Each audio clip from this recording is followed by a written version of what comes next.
What's up, everybody? And this is Danny back looking at the Sony Xperia Z unboxing and first impressions today.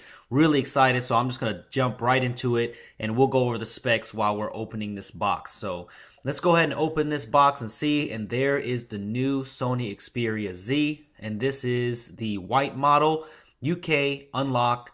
So let's just go ahead and put the phone to the side and see what else comes in the box. And looks like there is a front and back protector with microfiber cloth and an application card there. So that's pretty cool that they include that. So let's go ahead and see what else is in here. And what comes in the package is definitely going to matter where you are location wise. The other Sony phones are like that too. You might get a dock with it, but the UK spec looks like it's just going to get a UK spec power brick. And let's see what else comes with it. And the micro USB to USB connection, and it also comes with some headphones as well, so we'll go ahead and test that. But usually the Sony headphones that come with their phones, they're pretty good in general, so pretty good bass response, things like that. So I'll test that out for you. And some earbuds, and here is the startup guide just in case you need it, and some other probably not important things, even though it says it's important. Some warranty information, FCC, blah, blah, blah, whatever this is. We're just going to throw them out one by one. We'll never look at those. So let's jump right into the phone specs.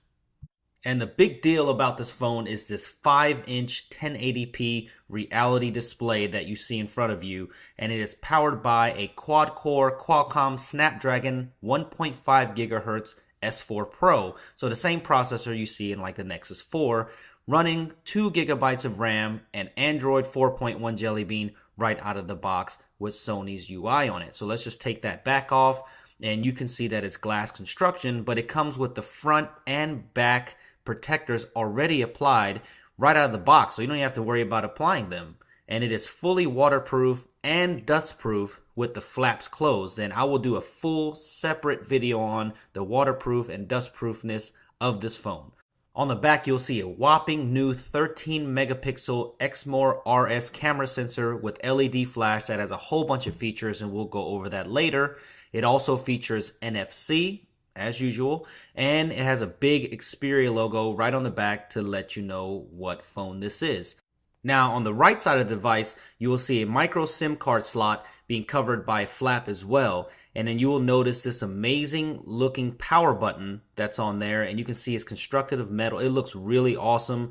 Very pronounced on the side. Really easy to get to. Very tactile. And you will also see that there are volume rocker switches right there. And those are also very tactile.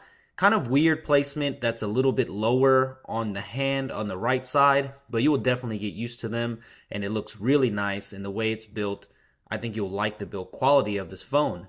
And you will see that there's an oddly placed speaker right below the volume rockers as well, with a lanyard built in.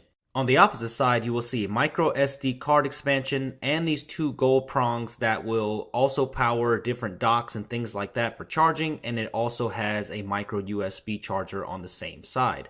And on the top, you will see the 3.5 millimeter headphone jack, but that is also covered by a flap. So if you don't like flaps, then you're definitely not going to like this phone. But if you pull it open, there's the 3.5 millimeter headphone jack exposed. So shouldn't have a problem with the headphones there. But you definitely have to have these flaps closed if you want dustproof and waterproof. Can't leave these open. This phone supports global HSPA+, and it does have LTE, but I'm running it on AT&T right now, and it does not have the proper bands to support AT&T LTE. So there's your HD front-facing camera, LED notification light, your main speaker grill for your phone calls, and your main microphone for your phone calls. So let's go ahead and start this phone up and see what it's like on boot. So you can see that nice pronounced power button on the right-hand side. So there's the Sony logo splash. And there are a lot of new 1080p phones coming out this year, and I would like to compare them. And I think that this is one of the first ones to come out this year, but there's a lot of them coming out in the next couple months. So make sure you subscribe to my channel so you can go ahead and watch these comparisons. But there's a nice splash right there, which is really cool. And there you go. Really fast boot up, by the way. And that was all real time. And you can see this nice animation when you go to unlock the screen. So very cool. Very color vibrant on the screen, by the way. and looks really good. And I don't know if it translates the camera very well, but it's going to ask me for an English language or whatever country that you're in. So let me just go ahead and get this set up and come back to you. So here's the phone all powered up, and you can see that the Sony UI is on top of 4.1 Jellybean, and it looks really good. This screen is really nice, by the way. It definitely, the 1080p resolution is really, really nice on here. The colors are really vibrant. You can see it's running really well on this quad-core processor. So this is probably the most powerful phone that Sony's ever put out. If you know about the Xperia S, it definitely was a little bit behind the pack at the time, but finally here it looks like they're here with the modern processor and with a pretty good skin here, as you can see, that helps with different toggles and things, and it's pretty nice. So Sony does put a lot of their own software on here, like this movie aggregator here, and that you can get movies and things from. And it looks like there comes with some of them already on board, so this is pretty cool if you want to kind of test out what these movies look like on this Bravia engine on this 5-inch 1080p screen. So let's take a look at this HD landscapes and see what it looks like.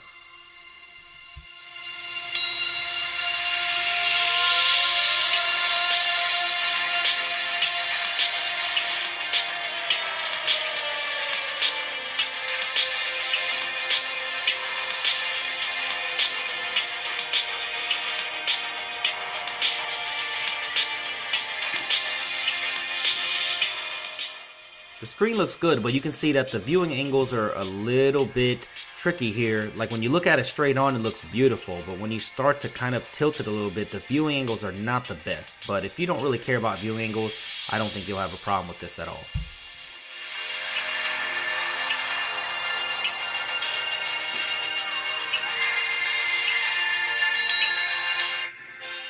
Did you hear the speaker just get dim right there? That's because of that weird placement on the speaker on the right lower corner. And I'll definitely do some more testing to see if that's going to be a definite annoyance. But overall, the phone is very good looking, and I think you will like it overall on build quality. But I think the biggest comparison right now, besides the Droid DNA, is to the Oppo Find 5, since it is unlocked. It's approximately the same price, actually a bit cheaper. And it definitely packs a 1080p screen with the same quad-core processor, 2 GB of RAM. So definitely the thickness of it, if you look at it, the Xperia Z looks a little bit thinner, but it's really, really close here. And the Oppo Find 5 is definitely heavier. It feels a little bit stronger and a little bit tougher in the hand there. But the Xperia is very light, and it feels good in the hand as well. And you can tell that the Xperia is made of glass while the Oppo is a polycarbonate plastic. And they're very, very similar in size. But what about the Nexus 4? You can see the Nexus 4 is pretty comparable, but a little bit smaller. And there's the Galaxy S3 right there. So very similar in size. Even though they're 5-inch screens, they don't look that much bigger. But the 1080p screen, you can definitely tell the difference. So before I go, let me show you a little bit of the software. And I showed you this before, but very cool unlock screen right there. And the UI is very fast. It is a skin over it, but I think that it looks pretty good. And the dialer looks pretty simple, big, easy to use. And you can see that when you swipe down, you can see the shortcuts up there for Wi-Fi, Bluetooth, and things like that. And multitasking looks a little different. For the multitasking menu, also has these little mini apps on there, and that's pretty cool as well. And you can run those and get more from the Google Play Store, move them around, little quick apps that you can do. I don't know how much you'll use them, but they're a good inclusion.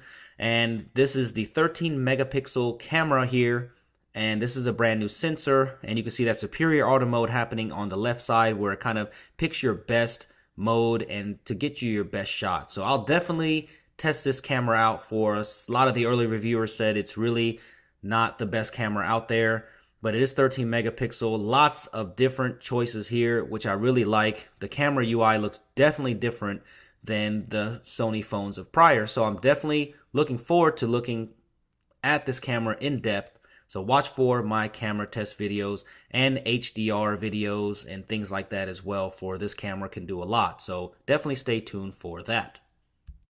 So what do you guys think of the Sony Xperia Z? You think it will be able to hold up with HTC's One or the Oppo Find 5, Samsung Galaxy S4? I think it's a really good intro for Sony this year. This may not be the flagship device for this entire year, but they're definitely starting it off right. Nice 5-inch 1080p screen here. You can see how vibrant the colors are here, and with really good build quality. And definitely has something unique to the game, especially with this dustproof and waterproof situation, where most phones really do not have that in this form factor. They're usually really bulky or rubbery to give you that kind of protection. So a new flagship smartphone with a lot of different choices, really good specs, and I'm interested to see what you want. I mean, do you want me to do more comparison videos versus the iPhone 5, Nexus 4, Galaxy S3, Apple Find 5, or what do you want to see in the full review? Data connectivity, benchmarks, whatever you want to see, go ahead and put them in the comments below, and please subscribe to my channel, and thanks for watching.